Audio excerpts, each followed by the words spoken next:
Welcome everybody back to the Omni Hypnosis Center for I wanted to say a great seminar, but when you're talking about depression, it's not the most fun subject in the world to talk about. So I think it'll be an informative and educational seminar that'll help us all work with those poor individuals that are suffering under this terrible cloud that's called depression.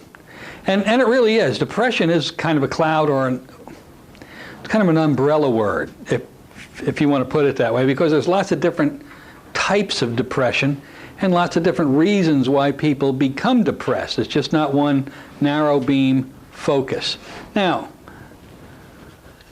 especially when we're talking about depression, which without any doubt is classified in every state in the Union as a mental disorder, that it is absolutely critical before you even think about working with a depressed person, that unless you're a licensed professional, licensed to work with these individuals, that you are working under direct referral or supervision from a licensed professional who is an expert in that field. Otherwise, you can be in a lot of problems. So I want to tell you that even though the therapies for depression are not very difficult to do, even though the therapies for depression probably are at odds to a large degree with normal psychological or medical interventions, we still have to obtain the proper referral to keep ourselves legal. Please don't look for a way around that. It's only going to cause you grief.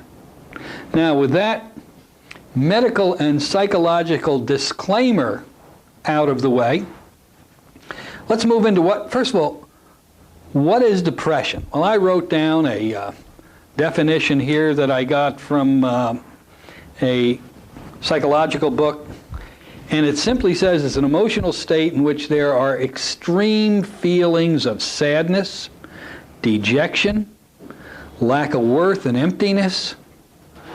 Many times it includes a feeling of having no motivation or energy. You don't want to get out of bed. I'm getting depressed talking about this stuff. Yeesh. Obviously, it's not a good thing, is it? It's not something that any of us would look forward to. But in the psychological profession, they've even subdefined it. They've talked about different types of depression. So let's look at how it's been laid out.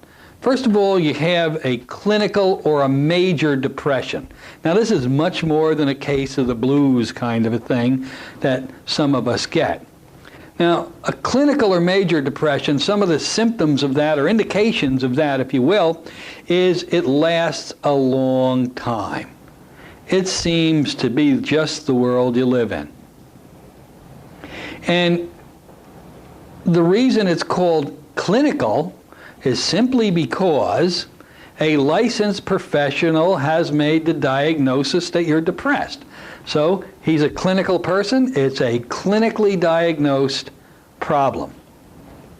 Symptoms of this. These are an awful lot of fun. Feelings of sadness, emptiness, anxiousness, lack of interest in previously enjoyable activities, up to and including sex, a pessimistic, a hopeless attitude about life. A lot of times insomnia. You know, it's funny. A lot of times insomnia is characteristic of it, but also a lot of times excessive sleep is a characteristic of it. They don't want to get out of bed. Feelings of guilt, unworthiness, helplessness. Some of the other indications can be a change in appetite, maybe weight loss or weight gain. A lot of people will eat when they're depressed and become very heavy. It's the only way to find security. A lot of people, when they're depressed in this clinical type of a depression, are tired all the time. Walking across the room takes a tremendous effort. Some people, when it gets deep enough, have strong and powerful feelings about suicide. A lot of people can't concentrate. How do you concentrate when you're depressed? The only thing you concentrate on is what? Your depression. Sure. And restlessness. Sometimes, with some individuals, the depression can actually cause some panic attacks. There's lots of things that happen with depression. Certainly, depressed people also feel very stressed about their inability to feel the way they want to feel. A lot of people have frequent headaches, a lot of digestion problems. There's a whole bunch of stuff that goes along with this, and that's just a clinical depression. Let's talk about chronic depression. That's the next type that's been identified. Dull feelings of being depressed all the time. Now, the difference between this one and the clinical is the chronic depressed person, it's a cyclic thing. It comes in cycles. It'll go away and you feel good. And then it comes back again. And it's in a cycle that's almost predictable when it's going to go and when it's going to come back again. So this type of depression really ends up a lifelong struggle for most people because they think they're fine and then they're depressed. They think they're fine, so they never really think that a therapeutical intervention of whatever kind is really necessary because they're only depressed for the same time they're not depressed. So what the heck, they can, as they say, live with that type of a depression. The next one is severe depression.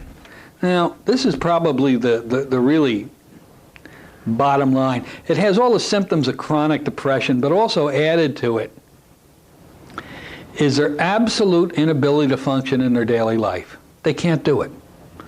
They just can't go to work. They can't get off the couch. It's a struggle to do anything.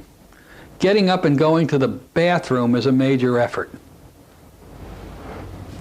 They don't want to get out of bed. They don't want to wash or take a shower. They have no interest in cleanliness. Certainly no interest in anything that they used to take pride in, maybe like cooking a great meal. That's one of my favorites. And thoughts of suicide are very strong the longer it goes on. So those are your primary different types of depression. Then, of course, like Peter was saying earlier, we have depression caused by other situations. A friend of his has a daughter who is very mentally disturbed, and so the father, every time he comes home at night, he's becoming more and more depressed. The thought about coming home and seeing his daughter in that condition is depressing him more and more all the time. Terrible situations we run into that triggers these events, you see. Now let's look at some of the causes. Identifiable causes as determined by the licensed professionals. Some of them will be something we care to deal with in the hypnotic arena. Some of them won't. A lot of people say that a chemical imbalance causes depression. I was watching a show briefly on that last night on television, where it shows depressed people, the nerves and where the electrical signals jump between nerves it's reduced. It doesn't work very well, and this is one of the reasons of depression. Well, chemical imbalance indeed may be a cause of depression. I certainly wouldn't argue with that at all. But let's say you take a person 35, 40 years old, going through life pretty well stable, fairly about as happy as we can be, under the stresses all of us live under every day, and all of a sudden these nerve endings aren't working as well before, and there's an alien chemical in there, not an alien, but a chemical that maybe is inhibiting these nerves from firing off correctly or whatever. The question a hypnotist asks is not that this is happening. Yes, it's happening. Our question to ourselves is why? What stimulated this to happen if it hasn't happened for 35 years?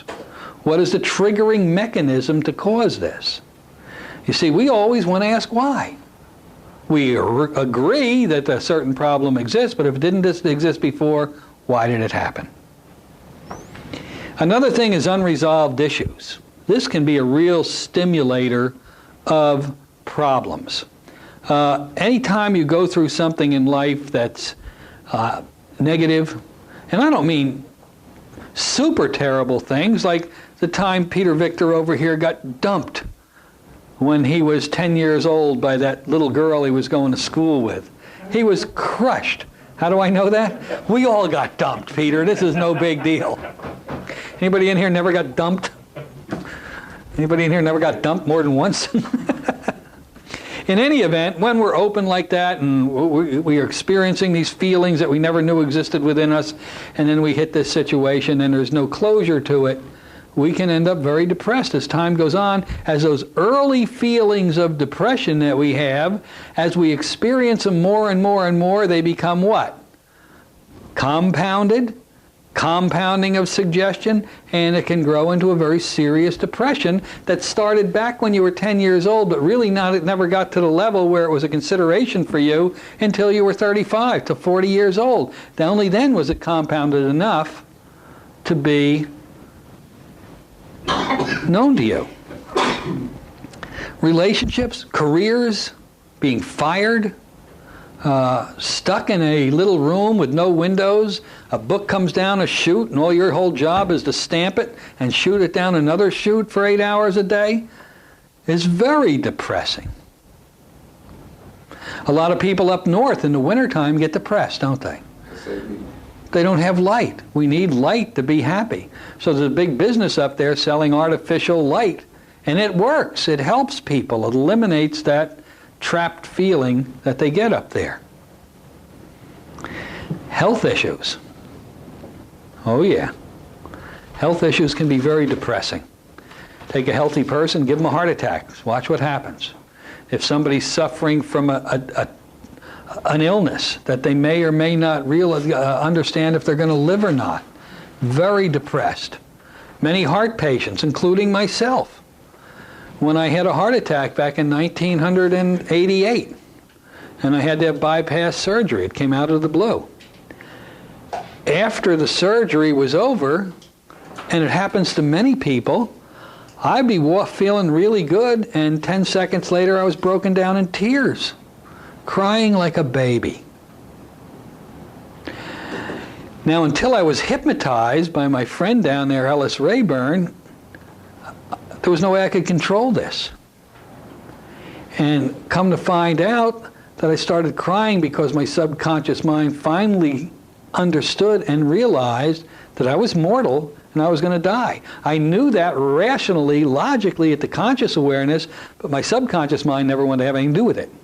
And so when that reality came in, post-cardiac surgery depression is very common out there, and it needs to be corrected. Health issues, very difficult. Somebody living with a serious illness for many, many, many years has got to be depressing. Take somebody who was in a tragic accident, maybe, and got paralyzed from the waist down, or God forbid, from the neck down. Pretty hard for them to keep up a pretty good mental attitude, isn't it? So these very serious health conditions can affect people tremendously. One of the biggest ones that ultimately cause very serious depression is people at the subconscious level who are feeling strong feelings of anger, frustration, and guilt. And nobody's going to feel better until you get those out of there, I'll tell you right now. Another thing that causes it, and I agree with all these causes, is prolonged periods of inactivity or staying indoors. When this happens and you don't get out and you don't move around, it shuts down certain chemicals that have a tendency to keep you happy. Those things are like endorphins and serotonin, which are happy hormones or whatever stuff. Neurotransmitters. Neurotransmitters. Thank you for that. They're the happy neurotransmitters. If you ever looked at one under a microscope, they're very interesting to see. They're all in the same shape. Did you ever notice that? It's the shape of a happy face. A little smile on it, a couple of eyes. Got you on that one. See, the hardest thing is keeping a straight face when you're doing that. Changes in your eating or sleeping habits ultimately can cause you to be depressed. Drugs, alcohol, even cigarettes can cause depression. Drugs, of course, when you're not on them, you're depressed. You're depressed because you don't have that feeling. You're depressed because you don't know if you can afford the next fix. You're depressed because you're out of control and reliant on the chemical. Alcohol, same thing. Cigarettes, that's becoming more and more in our society as a depressing causing agent. Because in our world today, and for those that watch this tape, we're doing this in 2003, February I think, isn't it? Yeah. February 2003, there are laws being passed all over this country that are stopping the ability of smokers to smoke in public places.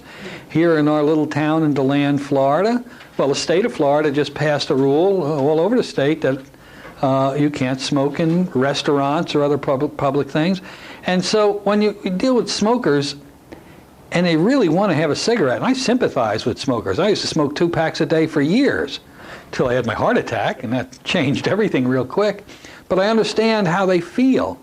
And it's depressing not to not have the cigarette. It becomes depressing to see all your friends are non-smokers, and you consider yourself out of control, and you don't think you can do this, and it's a very depressing situation. And people look at you weird anyway when you start smoking, and you feel like a bad person at that time. So that adds to it. But you know what else? And this is pretty interesting. And this is one that most people don't think of. If you're involved in a major project, I don't know, you're constructing a 100-story building, or you're one of the builders of the space shuttle, and now the thing's taking off. But when the project is over and you've devoted the last 5 or 10 years of your working life into this project, and now it's gone. No matter how much money you've made doing this project doesn't count. A lot of people get very depressed because now they feel empty. There's nothing for them to do. They're not needed anymore. Retirement would be the same thing almost. A lot of retired people go into a very serious state of depression. After final exams, I always used to have a letdown. Yeah, anytime the air goes out of the balloon. And After the holidays. After the holidays, sure. I was talking to the Walmart greeter over here. I got to know this guy pretty good. Him and his wife are Walmart greeters. And I said to him, finally, after a number of months, I said, how come you're working? He goes, I'm worth millions. He says, I have a ton of money. He says, but I got to be doing this. I got to be doing this. Otherwise, what am I going to do? Sit there and count my money or go to some fancy place and feel useless just because people are waiting on me? No, he says, I like getting out here and talking to the people. It makes me feel good. Keeps me from being depressed. I can relate to that. Joe can relate to that. He's got so many millions, and he still loves doing the work, don't you, Joe? Yeah, absolutely. Absolutely. Another reason is overworked, overwhelmed by your job can be extremely depressing. Sometimes people ask so much out of us that we think we're going to break. And some people do. And then another depressing thing, and this is mostly for females, is an abortion.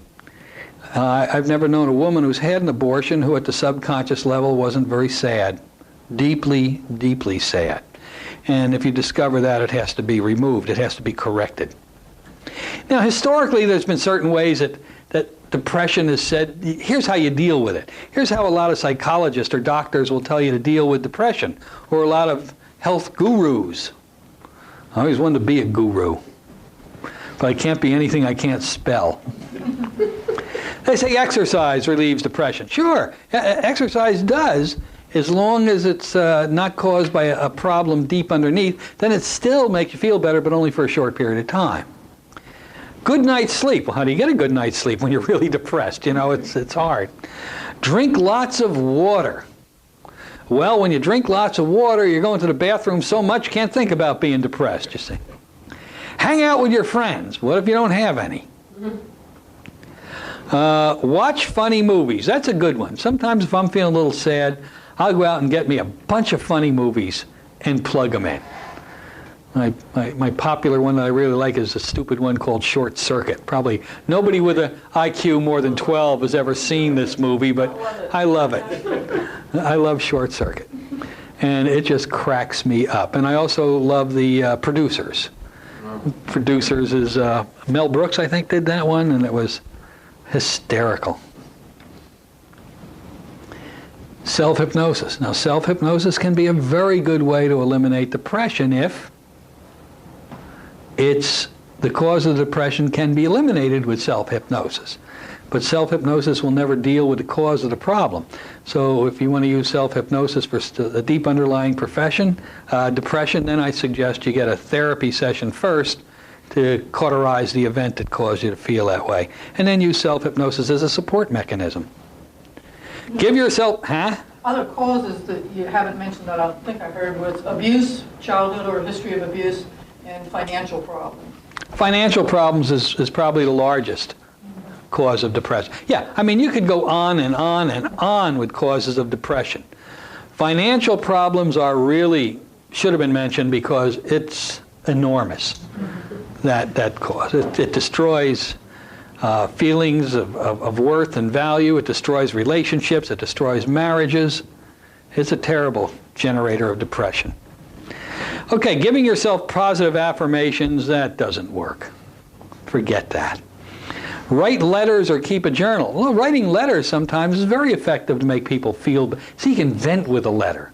A lot of people will write a letter to somebody they really can't stand and then they throw it away. But they feel better. They got it out, you see. Set a goal and work to it. Then we could also use the herb, St. John's wort. That works for some people. I tried it on my mother-in-law. It didn't do too good. Oh, God, I got to edit this tape, don't I? You always say that. You never do it. I got all these tapes to say I got to edit this tape. I'm going to edit this one. Yours got by, that's all. Change whatever you're complaining about is another way that you can maybe get away from. That sounds easy, but that's not so easy, is it? Going to change your job in this economy? I don't think so. Going to change your relationship? You're going to walk out on your wife or husband and say you're a bummer? Sheldon goes, sounds good to me. Change your location? Sometimes that's a good thing to do, but it's not easy. You got to sell property, you got to move someplace else and start all over. But it does generally eliminate a lot of depression if you can do that. And maybe you have to change your friends. Sometimes friends can be a very depressing commodity. Yeah. Another thing they say is get an animal to take care of. Get yourself a little puppy, or a kitten, or a little baby alligator. They're very sympathetic when they grow up.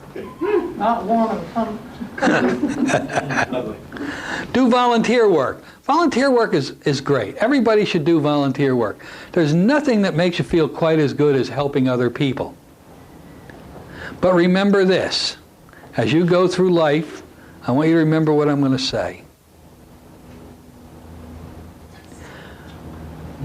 A good deed is always punished.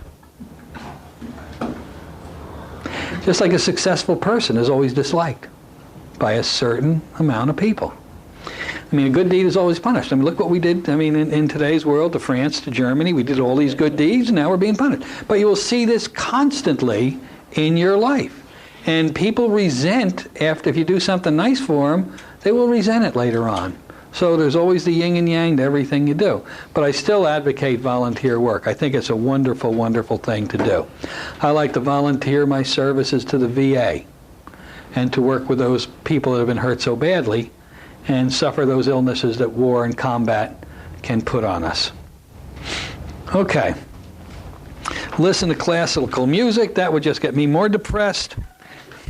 Oh, but you should stop listening to victim-promoting love songs. In other words, Country music is out. Forget it. Huh? I was going to say dancing is really... Dancing is a great idea. Get a massage, and then the ultimate depression eliminator, make love. That will eliminate depression for a few minutes. Or seconds, depending on what you're going to do. So those are some of the causes. Those are some of the things that most people say you can use to help depression. And all that's wonderful, but that's not hypnosis, and that's not what we do in hypnosis. Hypnosis approaches the subject from a different perception, from a different point of view. We feel it is the natural ability, it's a natural way to live, is not depressed. And we think that if we're depressed, there has to be a correction made. Now, maybe they feel that way in any type of a therapy, but hypnosis is without a doubt, from my experience, and I have to add that because other people may have wonderful changes in the way they do things and experience things. But I'm a hypnotist, so that's all I can really talk about with any degree of intelligence or experience. But I find that hypnosis is the most powerful and rapid way for depression elimination. When we come into this world, we generally don't come in depressed. We generally come in here and we're a clean slate. We're ready to go. We're ready to get programmed with all the good stuff and feel good about our world. And so depression is something that causes depression happens to us after we come into this life, generally speaking. Some people will take the opinion that, well, depression actually comes from a past life because of what you did then. You're bringing it into this life. That's fine. If that's where it is, that's where it is. But there's always a cause. There's something that started it. That's our perception. Now, our job as hypnotists, if we're going to correct the problem, is to find out what this cause is. I'm going to give you 2 ways that I handle depression in a minute. But to find out what the problem is and to change the perception and the feelings associated with that event.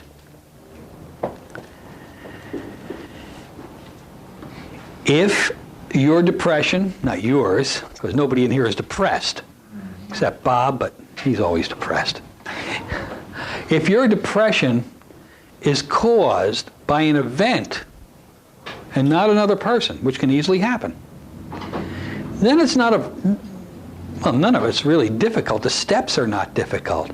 But you don't have to really get involved in digging into the mud and mire of somebody that's hurt you and all that kind of stuff. So it's a shorter way of doing things. On the other hand, if your depression is caused by somebody else, for example, you took the last dime you had and you bought a car from Sheldon. And he guaranteed it. He guaranteed it would get off the lot, and then after that it was all over. I give taillights. When you can't see the taillights anymore, you okay, when you can't see the taillights, the guarantee is over. Just kidding. But if your depression is caused by the event of somebody else, that event is going to have to be neutralized. That person is going to have to be neutralized as far as him or her being a source of your depression. And how do we do that? Regression, cheer therapy, forgiveness. Thank you. Who said that? Okay. You've got to get your client to the point they're able to forgive that person. Now, there are several different ways to do that. Deathbed therapy, whatever. Other people may have other vehicles that can take you to that point. But until that person is forgiven, which ain't easy and is the toughest part of the job, forget it. You're stuck in depression. You're stuck without an ability to move forward in life. You are doomed to sadness. Some people find that anger, hate, and resentment that they have for that other individual, they're not going to give it up because it's all they have in life, in their perception, in their mind. They'd rather hang on to that. You can't help them. Now let me repeat that. You can't help them. Period. Generally, multi-sessions are required for depression. When I say multi-sessions, I'm not thinking 8, 10, 12, 15, or 16. I'm saying between 1 and 3 sessions should be more than sufficient to handle any depression you're going to come up against.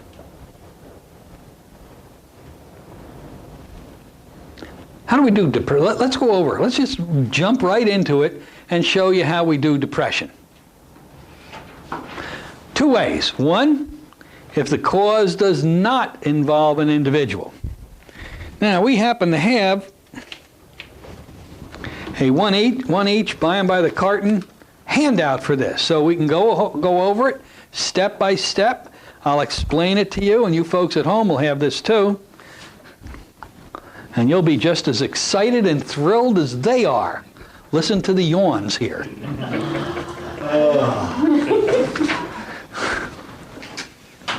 See what I'm up against, Joe? All the time. You should read his comments on the internet.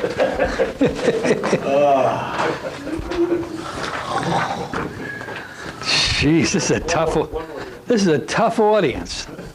Who's this? Where'd they go? Jim. He went to an unscheduled potty break? I don't understand this stuff. Okay. Step by step, let's walk through it. Here's a situation that does not involve another person hurting the individual. In this particular type of therapy, I highly recommend, you'll see here, do the pre-talk. The pre-talk should only be enough that you're explaining hypnosis to somebody that doesn't understand it. And the only goal of the pre-talk here, and once you've accomplished it, you should stop it, is the elimination of any potential fear. Because the only thing that inhibits deep somnambulistic hypnosis or deeper is fear. No fear, drop like a rocko baby. A little fear, you're going to be struggling like there's no tomorrow. He ducked under the camera very nicely. Good to see you back. So you want to do a now your pre-talk, if you're smart, you put it on a videotape or an audio tape, so you don't even have to do it. You don't even have to be in the room. You come back in after it's over and you're ready to go. A lot of people at this point, when you sit down and start talking to them, have this need to tell you what why they feel the way they do. If you listen to them, you're probably not going to do very well with the individual, because you're going to believe what they say. And they really don't have a clue why they are the way they are generally. If they did, they wouldn't end up on your door, because you're not the first person they come to. They'll go to the doctor, the psychologist, or whatever first. So what we want to do then is general uncovering techniques. Now this can be very fast. It shouldn't be a long conversation. You want to ask very pointed questions and get very quick answers. You want to find out who it is in your chair. Hi, I'm Jerry Kein. Well, hi, my name is so-and-so. Oh, okay. Let me ask you a couple of questions about yourself. Well, don't you want me to tell you? No, that's all right. Let me ask you a few questions. Where did you grow up? Did you grow up in a city, on a farm, or whatever, and you get that answer? Any brothers or sisters? How'd you get along with mom and dad when you were young? You know, and make little notes of this.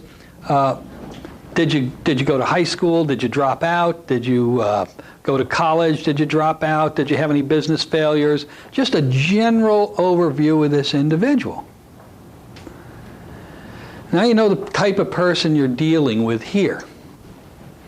Now, sometimes these people, when they're talking about certain things, are going to get very emotional.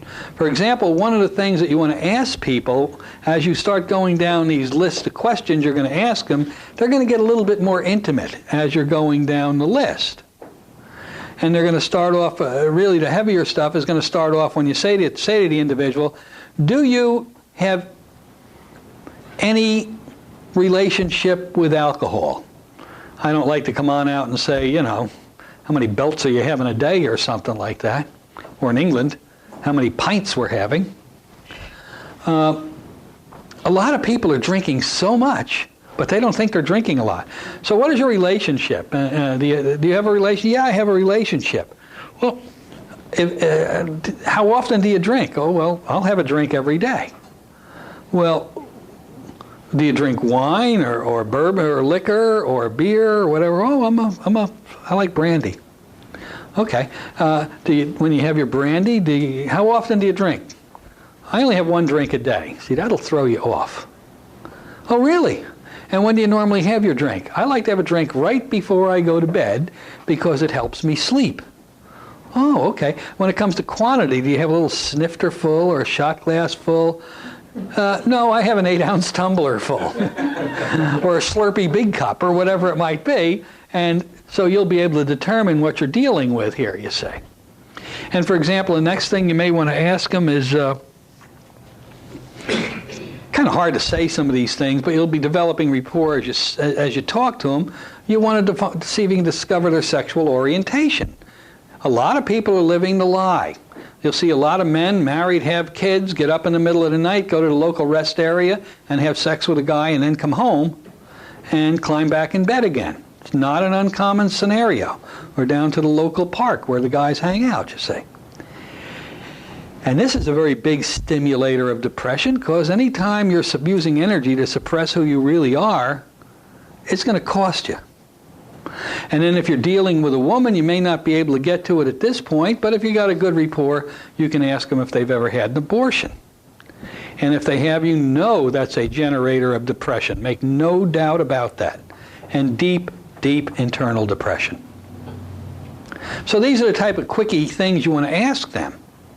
But don't let them start talking. If you do, they'll never stop, and you'll start believing them. This is completely against all the other therapies. All the other therapies, let them talk, let them get it out, Feldercarb. If that worked, they wouldn't be in your office. Trust me. So now you've done a quick questions for uncovering. But let's say, now if you have enough, we'll go on to step 4, but let's say you don't have enough. You're still confused. Confused about what? You only want to know one thing. You could care less about events unless it was an abortion. But you want to know one thing and one thing alone. And that is, what feeling does the subconscious mind have? What's the real feeling located at the subconscious level? That's what you got to find out. And the conscious mind is not going to give it to you. So then we have a technique that my students are aware of, and they might be a little redundant, but we'll go over there quick. One of the great ways is to use an old Gestalt technique called STEMS. S-T-E-M-S. And you folks at home will have STEMS also. And I'll briefly go over this because it doesn't take a lot of time. Do you do STEMS, William? I have come across it before. Okay. Do you do STEMS, Pat? Uh-huh. Joe is a STEM. We're not going to worry about that.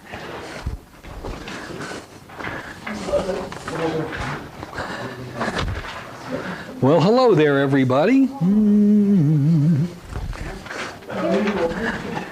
I got near the camera and it showed the pimple on my nose. Now, STEMS is a very powerful, effective technique to locate the feeling level mind, the feelings at the subconscious. It's very easy to do. You simply say to a person, I want to see if I can find out how you feel about things. So what we're going to do is this. I want you to just lean back in the chair, close your eyes. I'm going to begin a sentence. I want you to say what I say and then put an ending on it. Do you understand? They'll say yes, but they don't. So you'll say, okay. And I always like to start off with number 2. I feel safe when? They'll say when I'm home in my house or something like that. I'll say, no, I want you to say what I say and then put the ending on it. If I say I feel safe when, I want you to say I feel safe when, and then put, oh, okay, I got the idea. You have to educate them. They're not as smart and intelligent as us sometimes. So, okay, they say, I feel safe when is just a generator of how we're going to do this. And you should never accept the first answer as anything other than an answer the conscious mind is delivering you. I feel safe when? I feel safe when I'm home in my house. Wonderful. Say it again and change the ending. Oops. I feel safe when I'm home in my house alone. Say it again and change the ending. I feel safe when I'm home in my house in the bedroom with the blinds closed. Say it again and change the ending. All right, I feel safe when I'm under the covers and nobody can get me. Are you happy now? Yeah, I'm ecstatic. Thank you very much.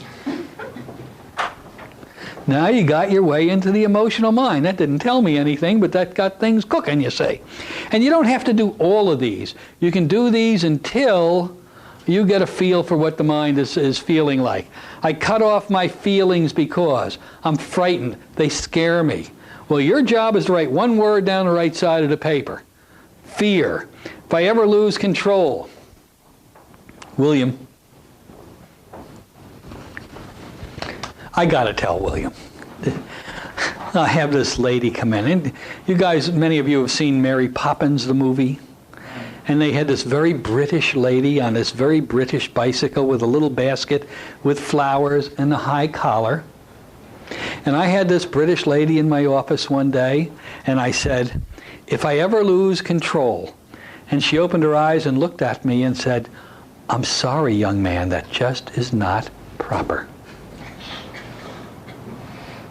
Close your eyes, and let's do this again. If I ever lose control, you folks in the colonies just don't ever seem to get any couth or something like that. I said, that's fine. Say it again. If I ever lose control. Well, if you insist, if I ever lose control, I wouldn't lose control. Say it again and change the ending. Well, all right. If I ever lose control, it would be exceptional. Say it again and change the ending. Well, if I ever lose control, I don't think people would understand. Say it again and change the ending. All right, goddammit, if I ever lose control, I'd kill the son of a bitch. Well, you can ask questions. Now, you don't want to know who the son of a bitch is. That's not important. You want to know, how does that son of a bitch make you feel? Angry, depressed, whatever it is. See, you're going after that word. Same thing here. If you ever really got to know me. If I ever really got to know you, how would I feel about you? Well, Sheldon, I already know how I feel about you.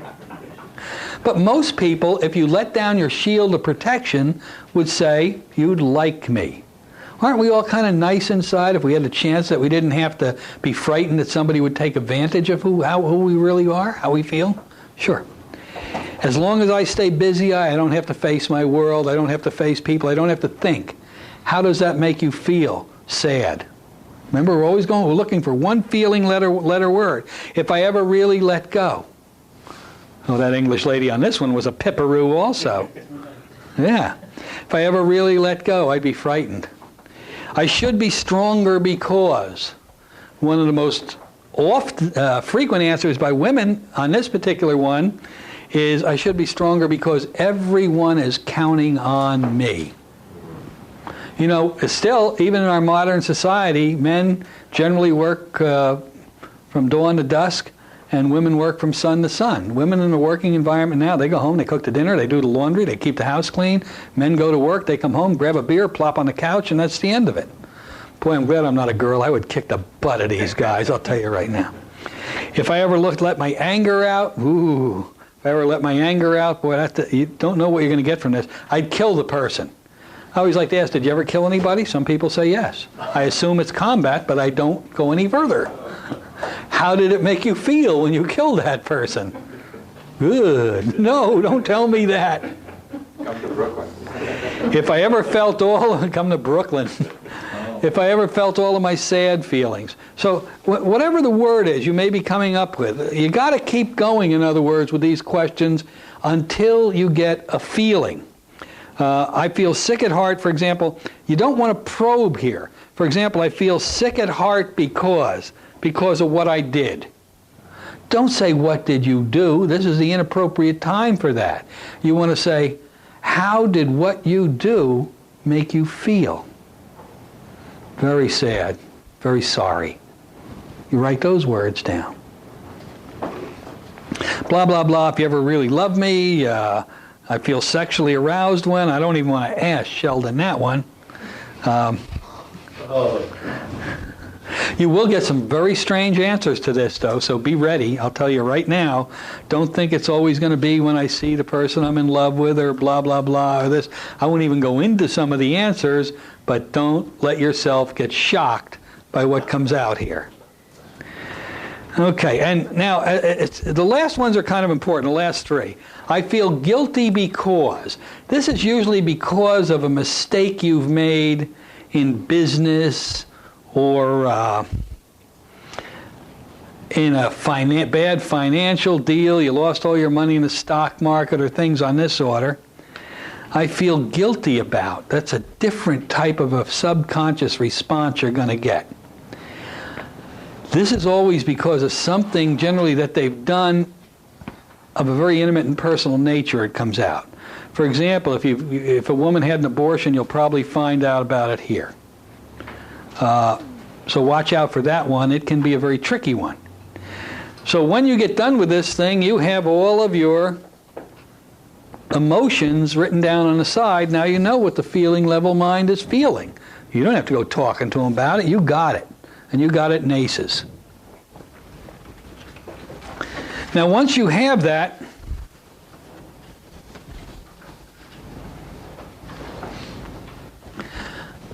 the next step, well, not even the next step. You see, you're in a unique position here. We say on the paper the next step is hypnotize and regress the person to the ISE, to the initial event.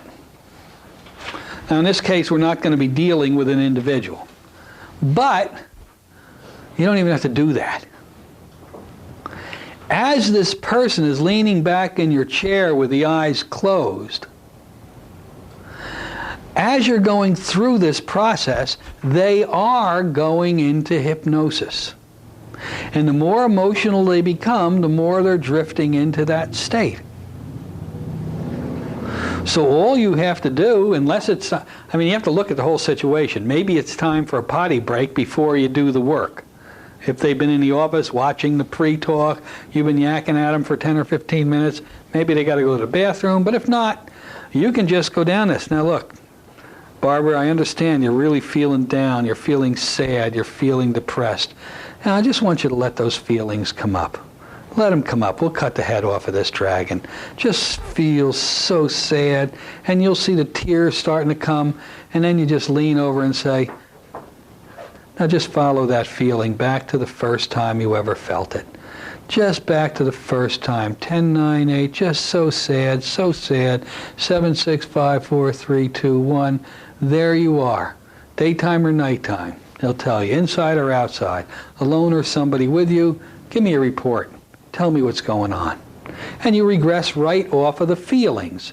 That's the easy way to do it, and everybody can regress off of emotions. That's not a problem. You don't even have to do a hand draw. Don't even have to do any formalized induction at all. Once you get them really wound up, just let them go back. They'll all go back. It's not a problem to do. And in that case, you noticed, contrary to popular belief in this profession, I was very maternal and loving and quiet. Not right, David? That's right. Yeah. Sometimes I like to beat them, but that's for another day. So you can regress, to, like it says under A, directly from the stems, or you can use an emotionally triggered induction. That, what I described to you, was also an emotionally triggered induction, wasn't it? There are other ways to do emotionally triggered inductions. But that's a nice, peaceful, and maternal way to do it. We'll talk about some others in a little bit. Then you do, or you can do an element induction. An element induction is a great regression induction. I'll hand you the element induction handout here. Element regression technique, along with the element induction. No, I'm not going to hand out the induction. I'm sorry, I'm going to hand out the element regression technique. Is that dementia setting in already? Or the best induction you can ever use is the one that's historically working for you the best that you've been using. There's no right or wrong. Just shoot them back in whatever way you want to do it. Now you're back into the event. And boom, here's a situation that a person went into that, let's say, well, let's use the event that I kind of like to use in class. When I regressed this man back, when I was doing instant inductions one day, and he was sad and depressed, so I asked him if he wanted to work with it, and he said yes, and I regressed him back to when he was just a little bitty boy, about 2 years old, and him and his brother were fooling around in a rowboat, and he accidentally got pushed over the side of the rowboat, and he was drowning. Terrible emotion in drowning, isn't there? Sure. Now, he really didn't have to forgive his brother because his brother didn't do anything mean. It was just they were fooling around. It wasn't like you focus on him because he did something wrong. So we regressed him back to that, and it was very emotional, extremely emotional. Then you go to the next one, 5. After you discover the scene, you simply fade the scene. The scene fades and you tend to your breathing. That's important to remember that. It'll save your bacon. The scene fades and you tend to your breathing and you come up to this time and place. Now you review what happened when they're up in this time and place. Wow, that was interesting. Yeah. Can you recall anything else about it? Yeah, we were playing in the boat and my brother accidentally knocked me over when he was running past. I went in the water and I was drowning. It was horrible, horrible, just horrible. So you review it. Now you got to neutralize that event. You got to get rid of it as a causal stimulator of fear and depression, so you desensitize it. You keep bringing the person back and forth to that event, each time with suggestions of feeling less and less emotion because they know they survived it, until he's describing that event as if he's reading a recipe off of a cookie box. Well, yeah, I'm drowning. Oh boy, here it looks like the end of it, kind of a thing. And in this particular case, at the last second, a fisherman on the dock lifted him up, shook him off, and threw him on the dock so he wouldn't scare the fish. Kind of a thing, you see. Now, once you do that, you bring them back up here, and it's desensitized, and it can't affect them anymore. Right about here, you're pretty much almost done. I mean, effectively, you should be doing other things, but you've destroyed the cause of the problem already. But we want to make sure that we do it right. So now we send them back as an adult. Now I want you to go back as this grown man. I want you to go back as the grown man, and I want you to talk to that little boy, and I want you to tell him whatever he needs to hear so this event can never affect him the rest of his life. Here we go now, and when you're done, just let me know. 5, 4, 3, 2, 1, there you are. Pick up the little boy, hold him in your arms, now talk to him. I don't even like to listen at this particular point because it's like peeking in a window. I always figure this is a very personal thing, and I let them talk until I can tell that they're just about done. Then I like to say to them, okay, now tell the little child this. Tell them as you grow up, you'll feel good times and bad times. You can ad-lib in this area and build it up a little bit. But I want you to know as you go through life, I will always be with you to help and guide you. I'll always be with you. You can always count on me, and I will never let you down. Now, that's a powerful technique. How many of you, I mean, wouldn't all of us love to have somebody like that by our sides as we were growing up? Somebody we could count on, somebody that never let us down, somebody who wouldn't pick on us because we did something stupid, somebody who would understand our weaknesses and buoy and help us? You bet. Absolutely. I was very fortunate. I had an individual like that in my life. It was my little Cocker Spaniel. She understood me. Now, the next thing you want to do is make sure you bring them forward and discuss the new feelings in that younger person. How's that little boy feel? Oh, he feels so much better now. All that negative energy is gone. He feels great. Now, this is something you normally don't think about doing when you're doing hypnosis. Now you really want to get to the bottom of this. Now you tell a person, I want you to go back to that event. I want you to go back as the adult male, the adult person. And when you're there, I want you to analyze.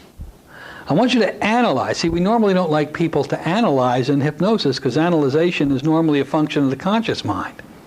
I want you to analyze how that event affected the little boy back then, how it affected the young man as he grew through life, and how it continues to affect the man as an adult. And when you have an answer, just raise your hand and let me know. All right, here we go. 3, 2, 1. Now you're back there. Go ahead and do that. And now you wait. And this can be the longest wait in the world. I remember when I was doing it with this man, it was in front of a crowd of about 350 people, and all of a sudden I had time to reflect on, boy, I'm in trouble if this doesn't work. I did have a doctor's referral from the audience, though. Finally, the arm went up, and you say, okay, how did it affect you as a little boy? Now this is significant, and this is something you will find frequently with people who have been depressed since early childhood.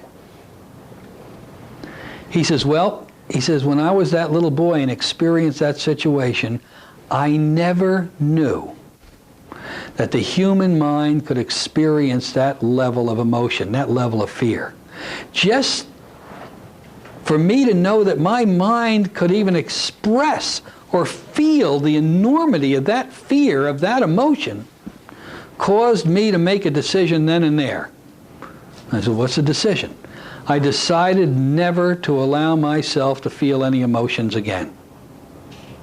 And so I didn't. How did that affect you as a young man growing through life?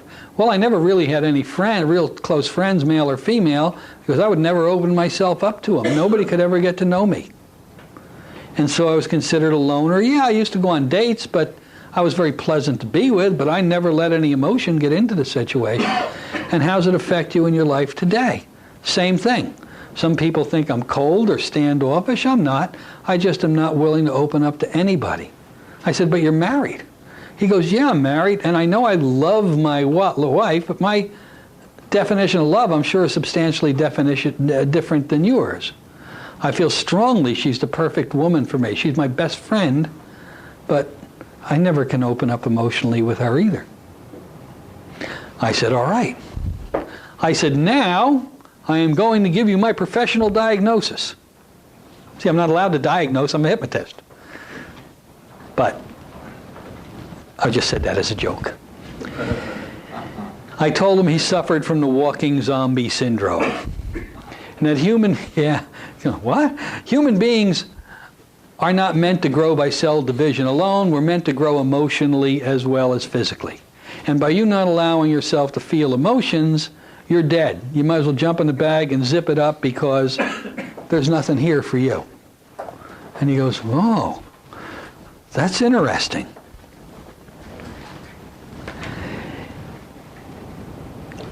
Told him he was allowing the fears of a little boy to control him in his adult life. He was living in the past. And you know there's only 3 places you can live. You can live the past, the present, or the future. People who live in the future are daydreamers. They never achieve what they want. They never do the things now to make it real. People that live in the past are allowing that event of the past to control them for the rest of their life. All of us should use the past for nothing but a learning experience that can't affect us. This is what I'm telling him. Learning experience that can't affect you anymore, and you choose to live in the present.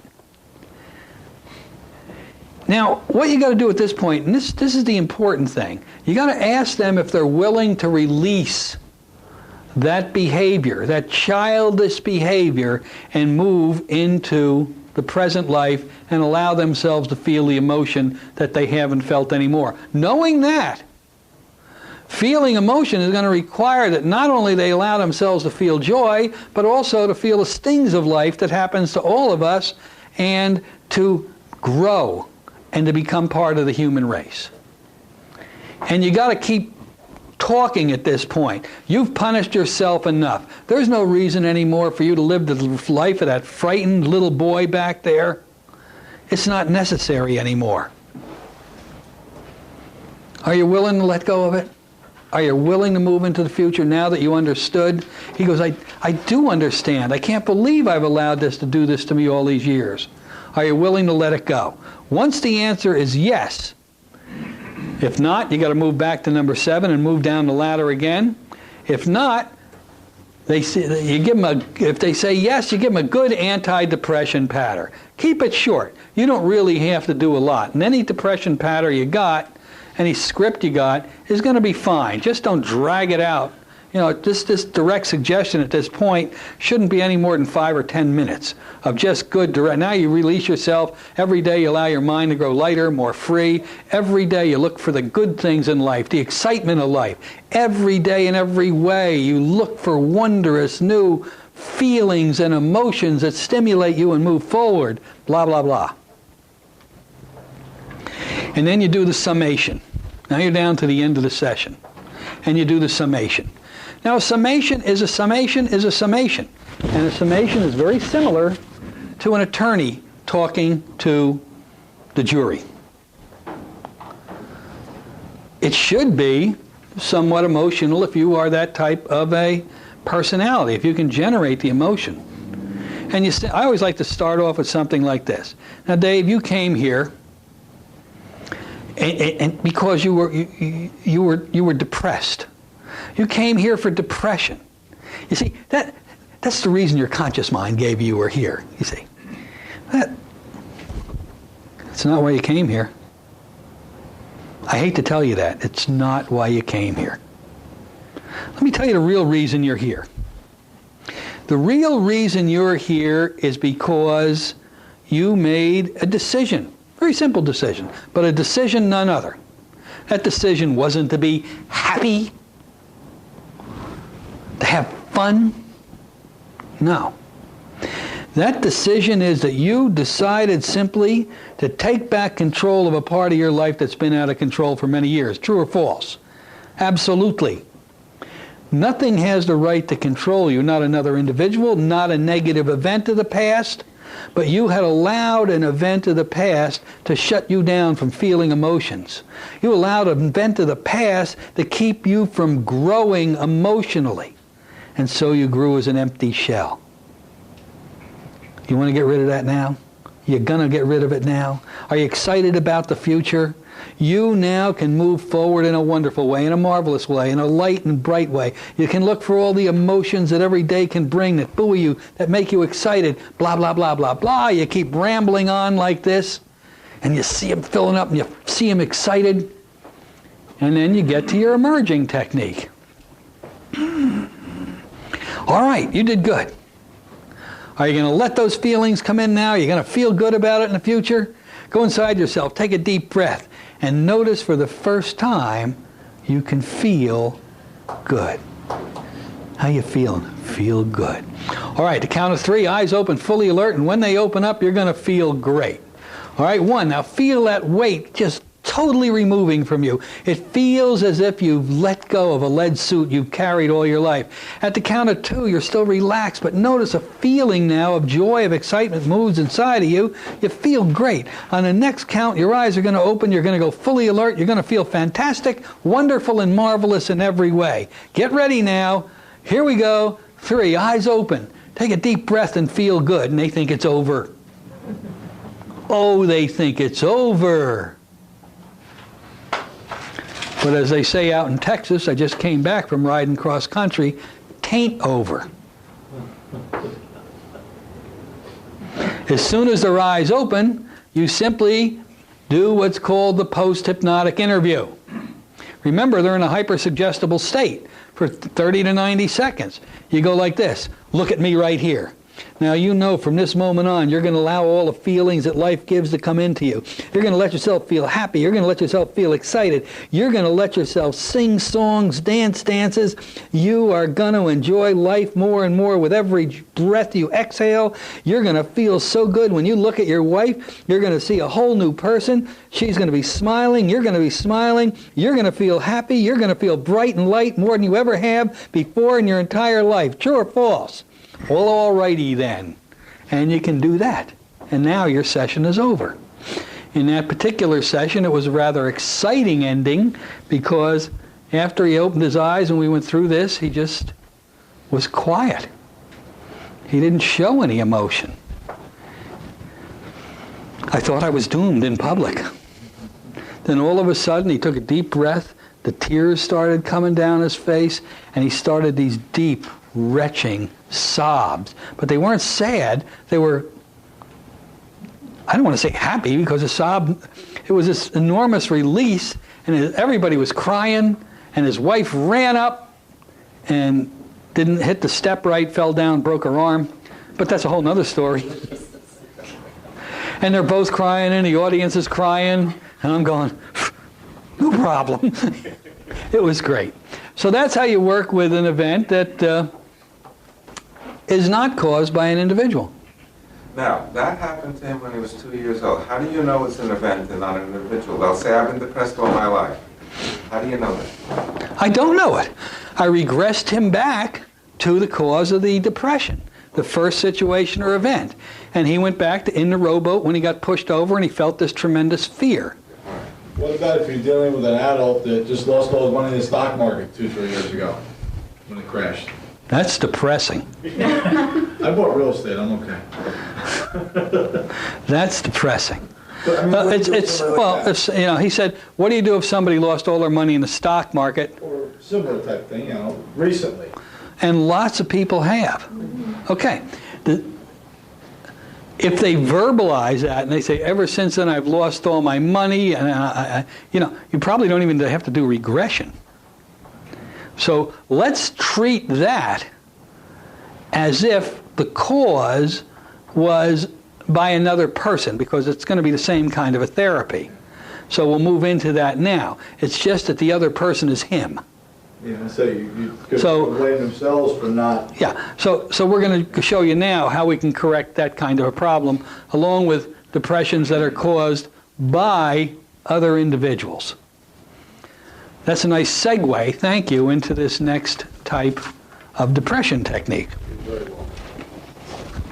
This depression technique, session technique number 2, is if it's caused by an individual. Well, actually, this depression is caused by an individual, isn't it? It's just that the individual happens to be you. Now we know where you lost all your money, Sheldon. No, wasn't there. You didn't invest in Viagra stock, and now you're all upset. No, I lost all mine because I didn't equip with those things were growing in the last tape.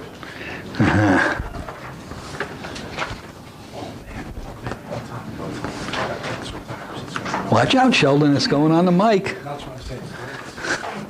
We'll talk about these indiscretions later. We're going to have to do a hypnosis session with Sheldon. Cure his need to instantly confess his sins in public. Okay. Here we go. Slightly different, but critically different. If the problem is caused by another individual. You find this out during your uncovering techniques or your stems, or it is so obvious in the pre-talk there is no question about it. I remember this one man came in to my office, and he's been depressed ever since he was a little boy. And I said, well, I don't understand. He goes, well, I know what happened. It caused me to be depressed. And I said, well, can you share it? He says, absolutely. He said, I've never been the same since. He says, I was 9 years old. I was playing out in the playground.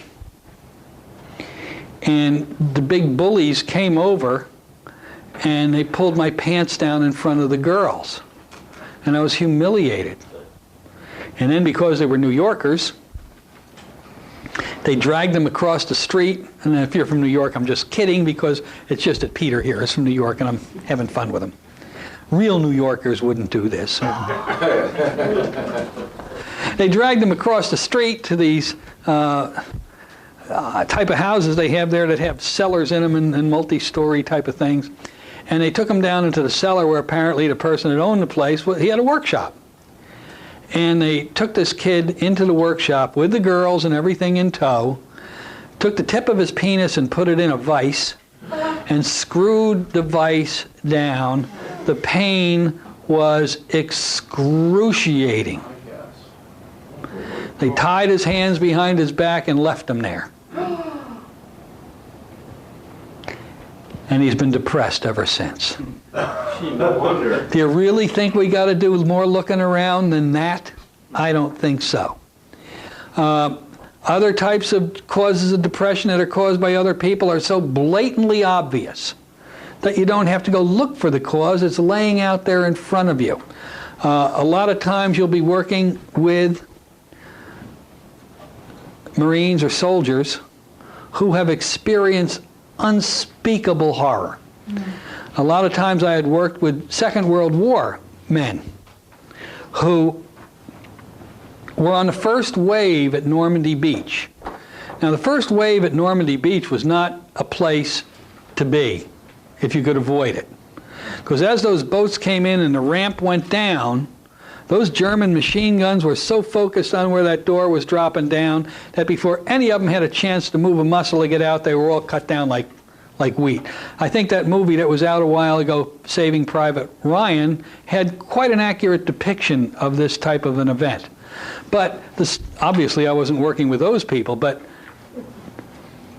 the horror that was around these people as they got onto the beach and they had to run across the beach to get to an area of somewhat protection was unbelievable. The noise, the explosion, the horrible screams of seeing your best friend's head blown off. The only way that they could do this was to scream at the top of their lungs as they were running up this beach. Because when you scream at the top of your lungs, you can't hear anything that's going on around you. And so almost 100% of the people did this. The terror was beyond belief. The horror was beyond belief. And these men come home from the war, and back in the Second World War, they called it shell shock. Same thing in Vietnam. Vietnam syndrome, the whole 9 yards. Nothing changes here but the name of the problem is what it really is. And this can be corrected quite easily with hypnosis if you have the courage to work in this environment.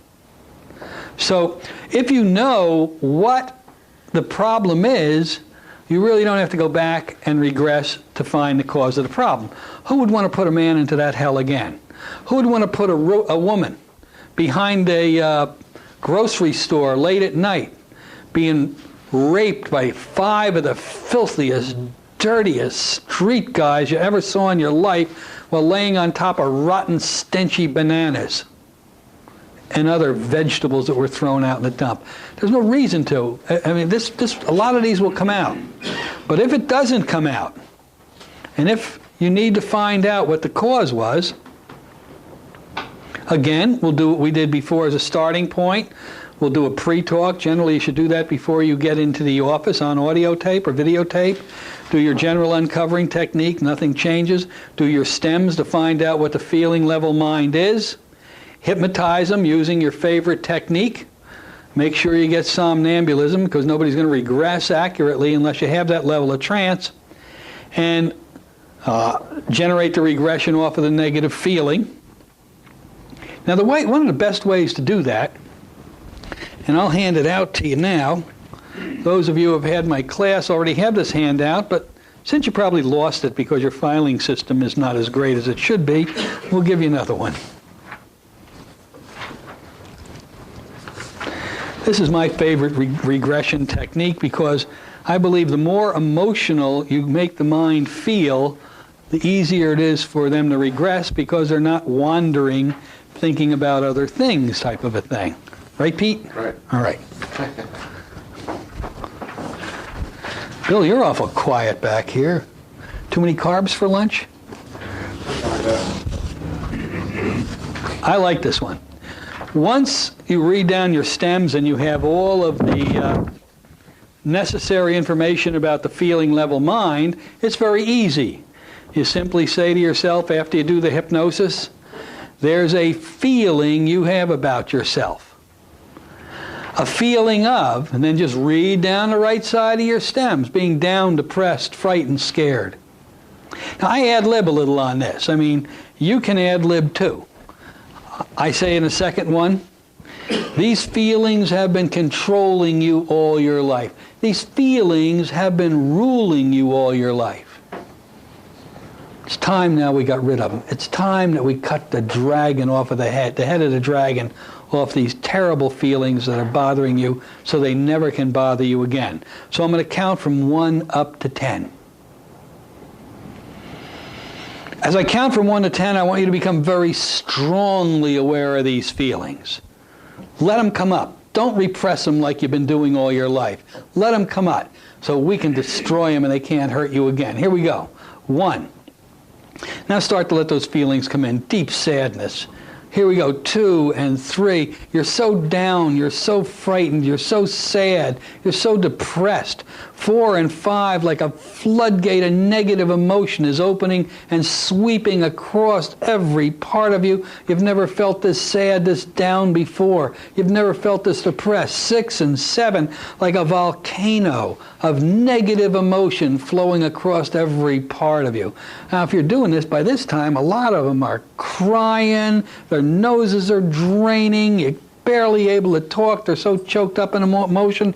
8, 9, and 10. Feel that sadness. Feel that deep, deep sadness.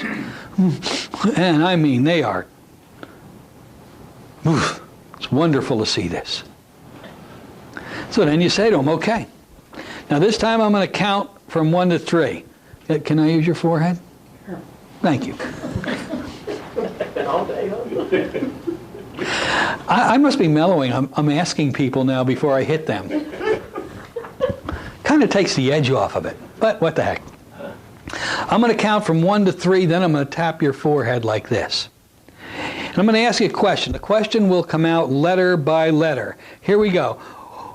What is the real reason that causes you to feel so down, depressed, so frightened, so scared? Quickly now, and we're going to get it letter by letter. First letter, second letter, and for example, let's say he spells the word death. Or we'll get to that in a minute. Death. Then we'll say, okay, we'll tap your forehead again when I speak a sentence, a phrase, or I want you to speak a sentence. Jerry, got to get that new teeth glue. I want you to speak a sentence, phrase, or paragraph that has to do with death or dying. Here we go. 1, 2, 3, quickly now. Sentence, phrase. I'm drowning, I'm drowning, I'm drowning. This is what we did with the little boy before. That's wonderful. As I count backwards from 10 down to 1, you're going back to an earlier time and place that has to do with death or drowning or death. 10, 9, 8, drifting back. 7, 6, and 5. Maybe your arms and legs are becoming smaller. Maybe you're becoming a little boy all over again. 4, 3, 2, 1.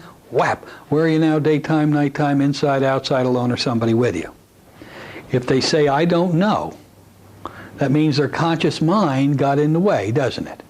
And you're not going to accept that, are you? Say, I don't know. Whap! That's not one of your choices. Quickly, your first impression. Daytime or nighttime. They'll lie just to get rid of you. And then once they do, they're going to move right into the regression anyway, so it's not a problem. So there you've gotten right back to the initial event, and I like this particular regression technique. The next one is a wonderful one also. Now there's lots of regression techniques. You may have your favorite, but these two are my favorites. So I like to hand them out and use them. This is a regression technique that was developed and used by a hypnotist who had his great work done in the 40s and 50s primarily. A fellow by the name of Dave Ellman, who probably was the finest hypnotist that ever walked the country, even up through today.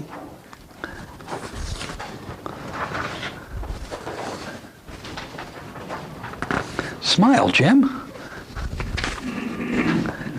And this is a good one. I like this one because education is built into it. Dave always believed that there's no sense in begging people to go into hypnosis or begging people either to do anything. Either they will or they won't. So he said, now, in the beginning it says, say the following with force and meaning. I don't mean, all right, you're going to do this now or I'm going to kill you. No, just with a nice energy to your voice.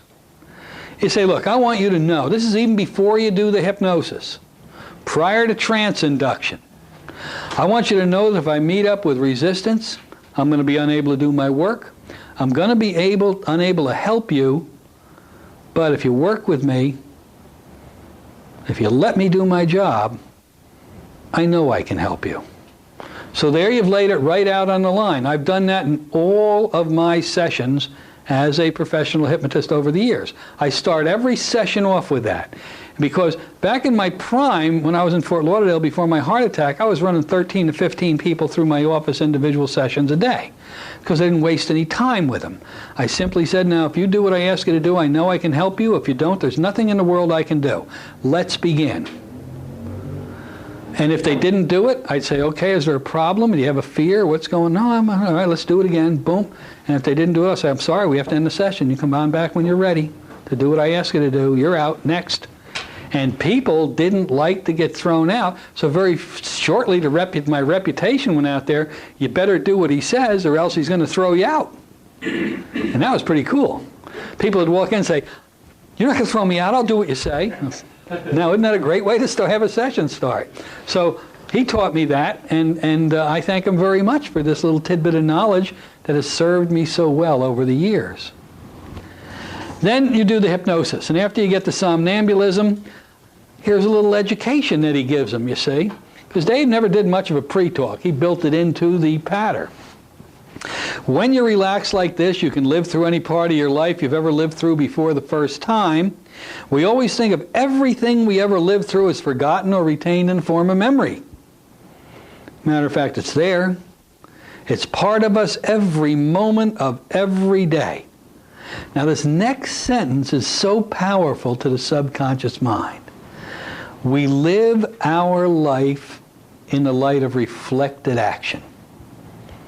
The things we used to do, we're still doing in our minds. I added to that. The things people have done to us, they're still doing to us in our minds. We enhance that a little bit. I'm going to take you back to, and here it says state place. Don't say state place. Think of a place you're going to take them back to. First grade, kindergarten, whatever you want. Dave liked to move people not back to the event that caused a problem. He liked to move them to a benign place where they didn't have to worry about facing the angry god of emotion. So he'd say, I'd like to take you back to kindergarten. When I lift your hand and drop it, you're going to be in kindergarten. Do not try to remember it with your conscious mind. See, that's bad. You don't want people to do this. Don't even try to remember this with your conscious mind. If you do, that will be what defeats us. In other words, you say it's going to be there, and I want it to be there. So when I lift your hand and drop it, you're going to be in kindergarten, and you'll see yourself in kindergarten just as clear as it was the first time, and I'm going to talk with little Davy in kindergarten. So all he did was lift the hand. That was the regression technique, and drop it, and it works wonderful. And then here we base it on if somebody was in the first grade. Davy, you're in the first grade. You got to talk to them like they're in the first grade. Do you like it? Take a look around you. You like the kids okay? You like the teacher? Tell me this, you're in first grade. Everything's so clear. Do you have fun? Now take a look at yourself. Do you have any problem with? And you state the problem. Now this particular one was taken out of when he was dealing with a person that had a speech impediment, a stutter. He said, so do you have any problem speaking in the first grade? Now, depending on what answer the person gives you, you're going to move them forward or backward to get closer and closer to the event until finally you say, I'm going to lift your hand, drop it. When I do, it'll be the first day you had a speaking problem, and you'll know what caused it. Lift your hand, drop it. What's causing a little, and again, don't say boy or girl. Look at Dave and see if you can figure out which one he is. What's happening today to cause a little boy not to be able to talk? And boom, you're right back to the event then, you say. So it's a very nice and it's a very maternal regression technique that people seem to like and people respond to very nicely. Not the ISE, but the first symptom. Yeah, he doesn't go to the ISE. He'll send them back to a specific known time. He uses a directed regression rather than a non-directed regression. So he likes to send them back to kindergarten, first grade, something like that. That's fine. The first time you started, that might be the cause. But if it's depression, the first time you're depressed might not be the IC at all. No. With a depression person, he may take them back to when they're a senior in high school, for example. What's ISE? Initial synthesizing event. SSE is a subsequent synthesizing event. So, but he'll send him back to a fixed place, and so he'll ask him, now you're in high school, you're a senior in high school, are you happy? Do you have overwhelming feelings of sadness or depression? No. All right, let's move forward. Now you're going to move to when you're 25 years old, it'll be your 25th birthday, blah. Yeah, and he'll keep getting it closer, and then he'll finally go for it. Most people just go for it today, but this is a fine technique to ease people into it. Do you ever use it? Do I ever use it? I used to use it a lot. As my confidence grew and I became more of an aggressive hypnotist over the years, I use it less and less, but I still will use it with somebody who is, I think that life has punished them enough. They've been hurt enough. I don't want to add hurtful or what could be perceived as a hurtful energy to them. So I'll take it more maternally if I think it's more appropriate. Yeah. So okay. So now you've done that. Now you've got them into a rather nasty event. When something is caused by another person, you're going back to an event that's not a lot of fun. So the first thing, a regression is only good for two things. Once you find those two things, get them out of it. It's no fair to keep them in it a second longer. One is what happened, and two is who are the players, who are the people involved. Once you discover that, the scene fades, you tend to your breathing, come up to this time and place. We're not going to teach a whole regression session here, but that's what you need to do. Then again, you review what happened. And again, like we did with the other event, first thing we're going to do is desynthesize it. Back and forth, back and forth, back and forth. With suggestions of it not affecting them as bad as the time before until they're very calm about it.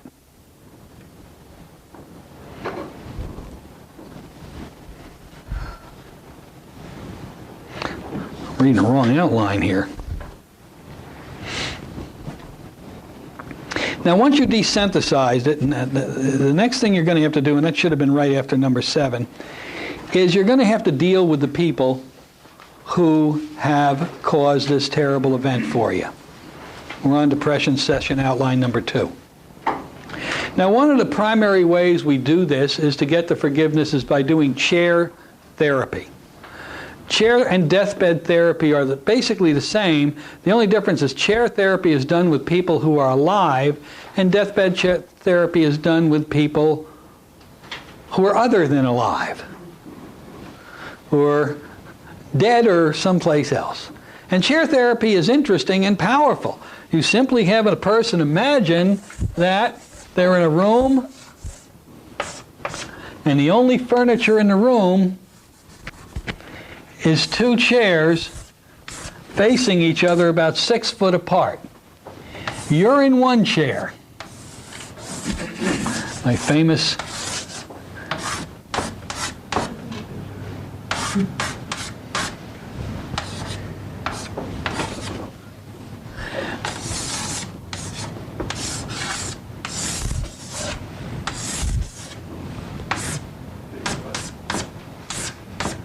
obviously unenhanced, huh? I went to art school on one of those matchbook things, you see. Put you in one chair. Now, in the other chair, if you know who the main villain is, you put that person in the chair. If there are so many people that hurt a person in that life that they seem to go on forever, you say, I want you to put in that chair opposite you the one person in your life who's hurt you more than anybody else. The one person that's caused you more pain and suffering. Now, if you're going to do that, you better tell them that person is gagged, they're tied down, they're chained down, they can't move, all they can do is listen. Because you may be asking them to go with somebody who is terrifying to them. And then you ask them, if you don't know, if you didn't put the father in there or whoever it is, ask them who it is. It's my mother. All right. You've been wanting to tell your mother something all of her life. You need to get this out of your chest. Tell your mother how she hurt you. And this person will start screaming, Mother, you hurt me, you destroyed my life, blah, blah, bing, blah, blah, yelling and screaming. That's good. It gets out. Now you boink them on the forehead and say, be the mother. Now instantly they'll play the role of the mother. I'm sorry, honey, my life was out of control. I didn't know what I was doing. This, that, and the other thing. And I may jump in and say, do you love your daughter or whatever? Yes, I love my daughter.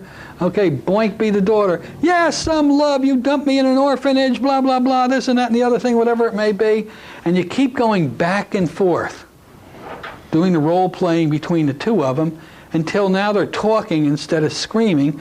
And then you say to the individual who caused the problem, you really, in this case, hurt your daughter. You hurt her badly. And the only thing that's going to make her feel better is by, yes, the daughter in this case, the only thing that'll make you feel better is to forgive your mother. Would you be willing to do that? And that's a quick gloss over, because when you're going to ask somebody to forgive somebody that hurt you so bad, there's a whole process leading up to that you have to go through. Forgiveness is something else. Forgiveness is not a conscious thing. Forgiveness is a emotional thing. And when you ask a person to forgive them, you got to make sure they understand that you're not asking them to like them. You're not asking them to condone their behavior because they were wrong, but merely to understand they were operating on the program that caused them to be that way, and at that time their life was out of control and they couldn't be any different. And you got to keep blithering, because unless you get them to the point that they'll forgive, nothing's going to change.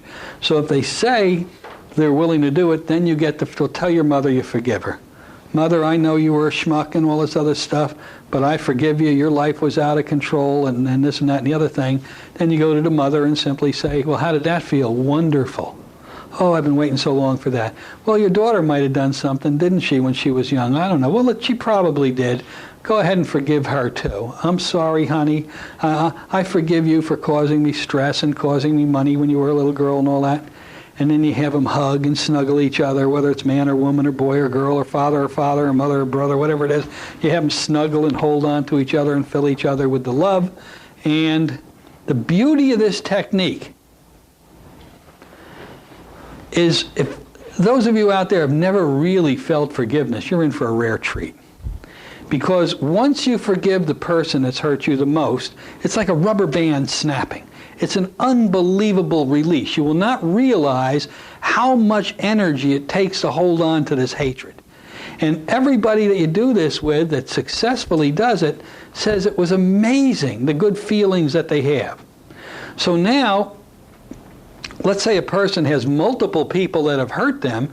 Rather than go through chair therapy with everybody, frequently all you have to do is give a general forgiveness, because each time they forgive somebody, it feels so good that it just leads them to do it more and more. They wanted to bring me on another one.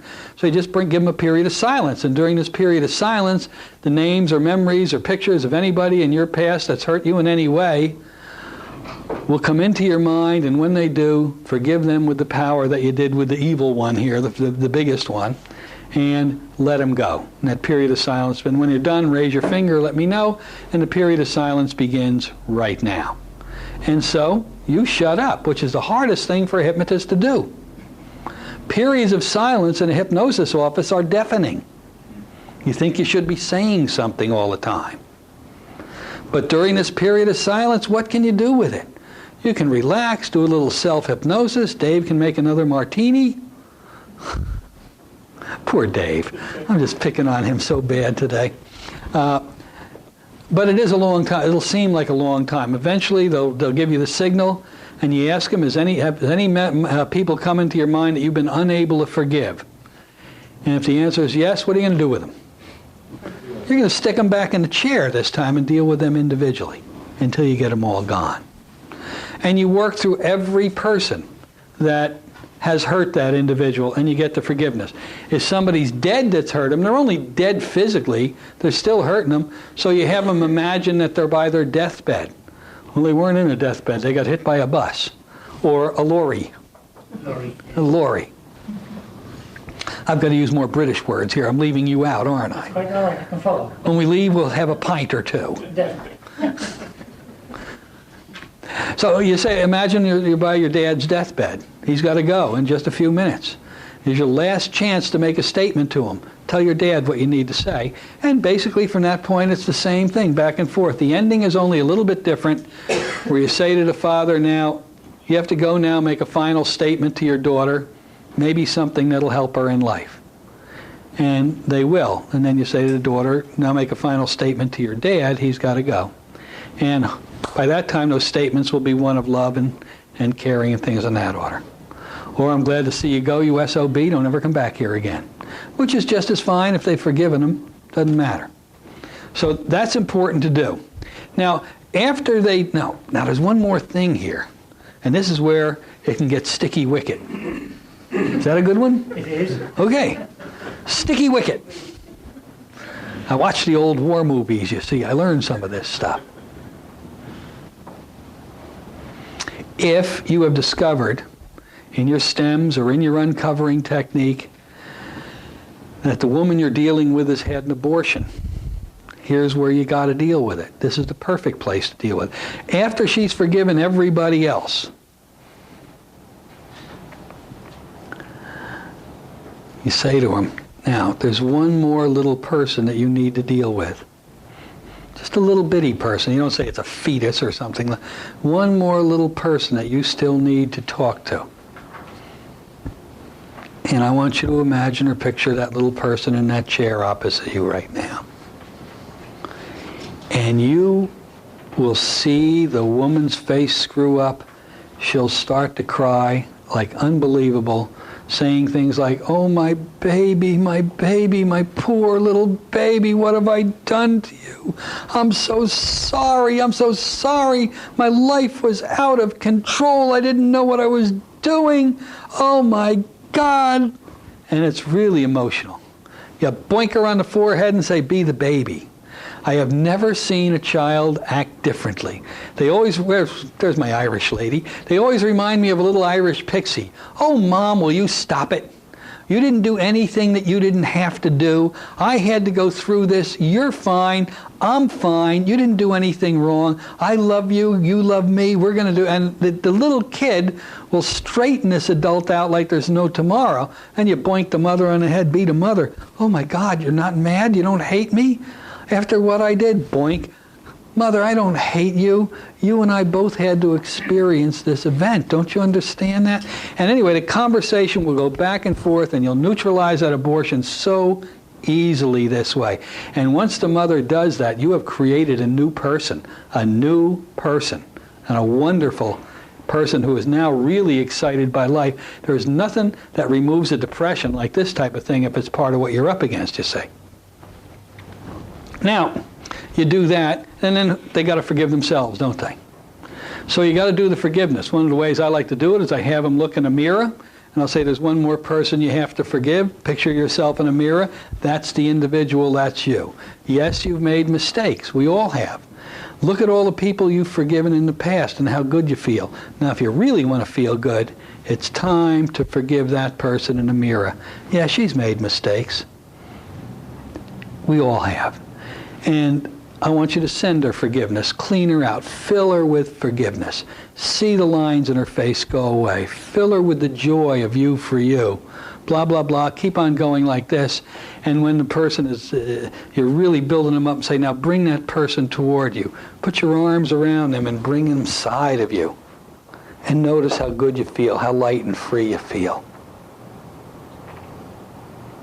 And now you've forgiven, the person has forgiven himself. Very powerful way to do it. Now,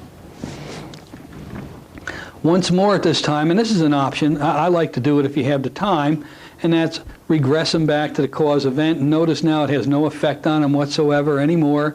And I like to use a lot of sentences in here that I've shown have been very powerful over the years.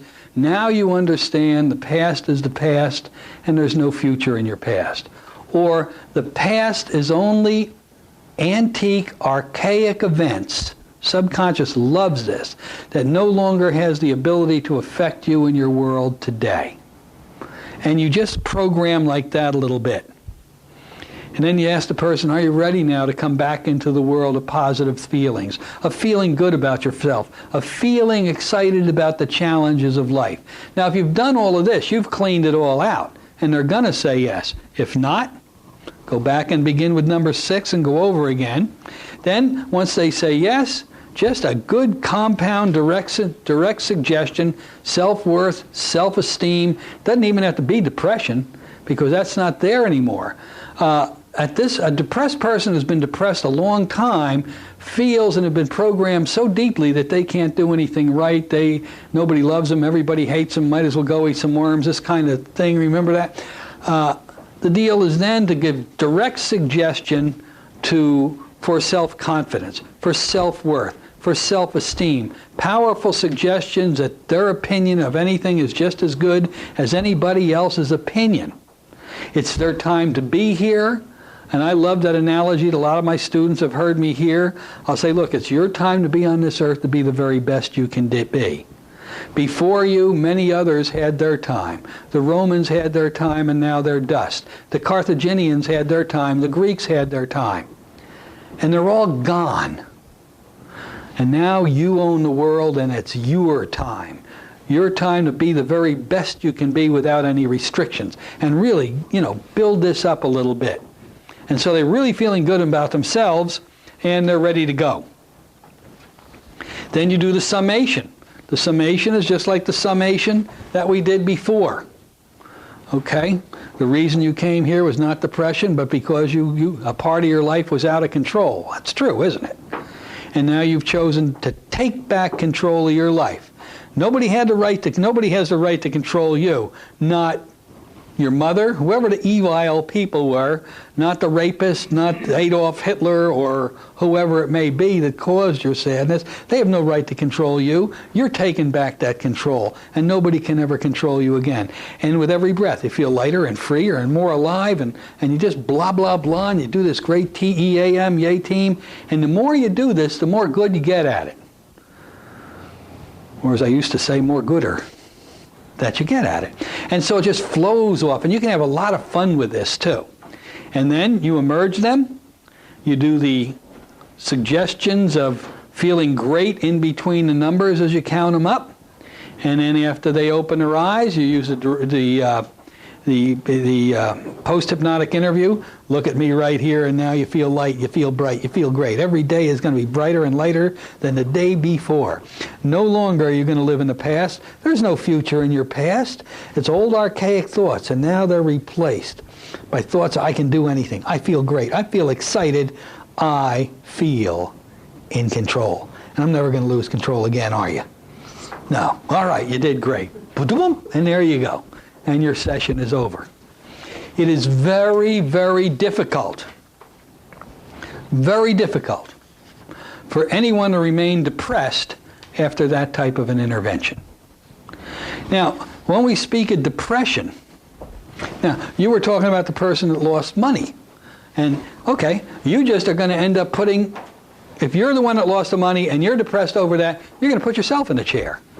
You're going to put the person that made that mistake in the chair, and you're going to talk back and forth until you forgive yourself, that part of you. You may want to say, that's my negative part, or that's my stupid part. And I'm putting that part in the chair, and I'm going to talk to them until you get total forgiveness of what you did. And once you get the forgiveness, then, hey, you're going to move on. You're not going to hang back there and live with the stupidity of something that you've done. Has anybody in here ever done anything stupid? Nobody. You see, this is an amazing class. One guy in the back says, well, yeah, I think I did something stupid back in 38, but, Just once. Pam says, just once. I don't have no fingers or toes. Once. Sheldon says once. I only did it once. It just seems to continue and not stop all the time. But it's the same one constantly, you see. So, of course, we've all made mistakes in life, and we're all beating ourselves over the heads because of those mistakes. So we need to be cleaned out. When I had my heart attack and got so depressed, I mentioned that earlier. But the technique that my friend used on me was a little bit different, because it wasn't stimulated by anybody else. It was my own stupidity that caused the heart attack. And I had worked in hypnosis for so many years, and I had gotten all the negativity of all the people that I have heard, all of the I would like somebody to tell me something that's worse than I've heard in this profession over the last 40 years. You probably would have to stretch to find something. But anyway, he says we got to get rid of that negativity. It's tearing you up. It's killing you. So he hypnotized me, and he had me imagine that I was standing by two stainless steel sinks. One had soapy water in it that was running in. The other one had nice, warm, clear running water in it. And he imagined that my cranium was screwed on. And he unscrewed it. He took out my brain, and he put it in the soapy water, and rinsing and squeezing and shaking out all the tar and all the debris of the negative thoughts that I've accumulated, washing and rinsing. Then he put me over in this sink over here with the clean water, rinse out all the dirty soap, back into here into the clean new soap, rinsing it, squeezing it out, shaking it, dumping it in, and putting it over here, now squeezing it out, shaking, getting all the debris out of it, plops it back in my head, screws the skull back on, lots of suggestions of how I feel light and bright, and I've gotten rid of all the negative thoughts that have accumulated, and I gotta tell you, for me, I love that. That works absolutely beyond I can tell you. I wish he was still around to do it for me, because he could do it like nobody else I've ever met. He had that command. Also, he was a colonel, so he outranked me, so I still flash back to my military days, and, you know, you take order from the next rank higher, you see, so that was always in the back of my mind also. How much time do you allow for these sessions when there could go on and on? How much time do I allow for a session that could go on and on and on?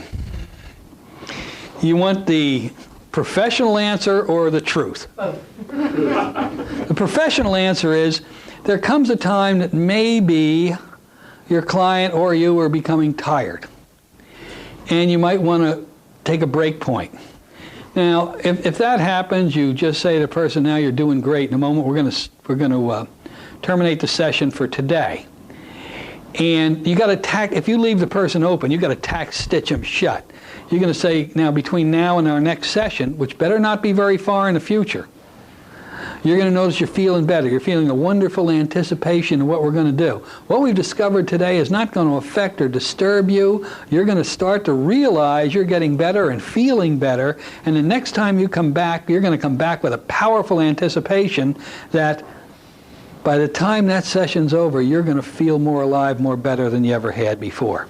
So you got to tack stitch it shut so they're not worrying and feeling about it. And that is true. That's what I've done many times. But more often, I like to keep going. I really do. This whole session, for me, would probably average 45 minutes tops. Because I move right through it. It takes me much longer to teach it than do it. And so I usually don't have a problem that way. Now, sometimes there are so many people I have to deal with that have hurt a person. Sometimes I really want to get them in the chair because I think they need a little bit more energy than just the period of silence forgiveness technique, that I will go ahead and just change, bring in another session. We'll shut it down. But if you do, if you're stopping a session, no matter how exciting the session you're doing is, and they do get exciting, you will have a session where you will say to you, and you didn't write down what you did. Why didn't you write it down? Because this is the one session in a million you will never forget. It is beyond human ability to forget it. 2 days later, they walk in the door, you don't even know who the hell they are. Am I right, Annie? You know that happens. And so if you're going to end a session, on your form that you're using, you write down where it says session 2, because we hand out in our courses, session 1, what you did, blah, blah, blah. On session 2, you write down, because your mind is into it, you know where you got to go, where you want to pick it up, and what you need to deal with in that next session. Otherwise, you'll be lost when they come in. So you need to do that powerfully. Yeah, and both the 1 and 2, the examples, each one of them had one event, right? Lots of times there's a whole series of Yeah, but we want the initial event. Yeah, depression-causing events can can happen boom, boom, boom as we go through life. But once you get the initial event done, that's like if you go to the grocery store and they have a special on peas, canned peas, and they're on this round table and they're in a pyramid. If you can imagine turning that upside down and grabbing that bottom can and pulling it out, boom. Now, you may have to go deal with a couple other events. Maybe not. That's something each individual session is going to... And then you deal with the other events just like you did this one if you have to do it. You may want to, if you got time, move person to the next event that caused them ultimately to feel sad. And notice how they remember this event. It no longer affects them because now they have a wise and sage understanding of how their mind works, and they're not going to allow these events to bother or disturb them as they go through life. Blah, blah. Sometimes it takes me 3-4 events to get to the initial sensitizing event. That can happen. Sometimes people will regress only back to a subsequent event. How do you know they're in a subsequent event and not the initial event? Ask them if this feels familiar. You can ask them, but sometimes it's so powerful, you just say, this has to be it. And the only way you're going to know it's not it is that they don't have the change. They feel good for a little while, but then it comes back, then you know you didn't get all the way back, But and you got to go back. Through 3 or 4, you have to heal all 3 or 4 of them, don't you? Well, no, you got to go back and find the first one. Then the other ones that happened before that become fairly insignificant to the individual. You can mention them, you can touch on them, say, now look, go to this next event that caused you to feel bad, and know how it can. And notice now it doesn't affect you at all. In outline 1, would you have the adult go back and talk to the child to those other events? If it was a child at that time. Child, yeah, well, sure. That's a good way to handle it. Have the adult go back and show in this next event that, talk to them, tell them that it's no big deal. But by that time, they already know it's not a big deal, and they're ready to handle it. Actually, when you move forward to other events, a simple little suggestion that now move them there and say, now notice how this event that used to concern and bother you no longer can disturb you anymore. You have a new awareness and a new excitement about life. It's before they get there. Yeah. You don't have to heal it. You don't have to heal it. Just save me a lot of time. So that's what I'm here for. One more. Can you, like, if you've got somebody and you're running over in your time, you've got a couple people waiting, you say, go sit out, let your mind rest for a half hour. Go sit out in the office for a few minutes, and I'm going to take care of this lady here, and I'll bring you back in a half hour, and go on that way. Will that work better than come back in 2 days? You could do that, absolutely. I like to get them back as soon as possible. If I open a wound and tack stitch it shut, I don't want them in a week. I like them in the next day. And earlier if possible. Right, yeah. If it's really energetic, though, they might need a period of rest. So if I did a morning session and you want to knock it off in the afternoon, finish it up, bring them in as your last session of the day where they've had a chance to go home, take a nap or something like that, and recover physically from the energy, because it gets very energetic. So that's it, gang. It's not a big deal doing depression. It really isn't. And now, are there other ways to do it? Sure. I'm sure there are. Other hypnotists have developed ways that work for them. And I laud them because I believe that as long as it works, it's good. These are the ways I've done it for many, many years. I've tried other ways, and some of them were fairly effective, some of them weren't very effective at all, and I've settled in on these 2 approaches to handle the problem. Why? Because they're duplicatable and the outcome is predictable. The people get better. Also, this is a very similar therapy for dealing with things other than depression that cause us to be sick. Cancer. This is how you deal with cancer. Terrible illnesses, heart diseases, things on this order, where people are holding on to anger, hate, and resentment to release the anger, hate, and resentment. So it's a great type of an intervention for a lot of things that cause us pain. Play with it. I think you're going to like it. I think you'll be excited about it. And I want to hear back from you. I want to hear about your exciting victories all the way from jolly old England. Thank you. You're welcome. So without any further ado, we're going to close down for now, and I'm going to look forward to hearing everybody. Thanks for being here. I've enjoyed having you.